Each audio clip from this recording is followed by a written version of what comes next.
साताऱ्यामध्ये राजकारण आणि क्रिकेटचा थरार एकाच मैदानात पाहायला मिळालाय। छत्रपती शाहू स्टेडियमवर मंत्री शिवेंद्रसिंहराजे भोसले क्रिकेट चषकाला दणक्यात सुरुवात झाली आहे। यावेळी मंत्री शिवेंद्रसिंहराजे भोसले यांनी बॅट हातात घेत मैदानात जोरदार फटकेबाजी करत चौकार आणि षटकारांची आतिषबाजी केली आहे। तर दुसरीकडे आपल्या खास राजकीय शैलीत नगरसेवकांनाही कानपिचक्या दिल्यात। उदयनराजे आणि मी अंपायर, कोण कच्चा लिंबू, कोण आउट आणि कोण नॉट आउट हे आम्हीच ठरवतो असं शिवेंद्रराजे म्हणाले।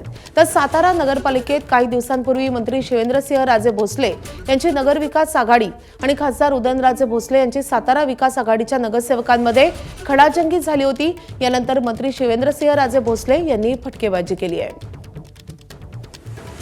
तर आघाड्या जुनं हे पूर्वीचं आता हे विसरा। आता पुढची जी 5 दिवसांमध्ये 1 दिवसाची मॅच, मी पण येतो, उदयनराजे पण, आम्ही दोघे येऊन बसतो पाहिजे तर इथं, आणि पाहिजे तर आम्हाला अंपायर ठेवा। कोणाला आउट नॉट आउट, कोणाला ते आपण गल्लीतलं क्रिकेट खेळतात नाही का, लिंबू एखादा आपला कच्चा लिंबू वगैरे, तसं कोणाला खेळायचं ते आम्ही दोघं ठरवतो। तुम्ही ग्राउंडच्या बाहेर काय कुणी काय हे करू नका काय, पण एखादी खरंच मॅच तशी घ्या।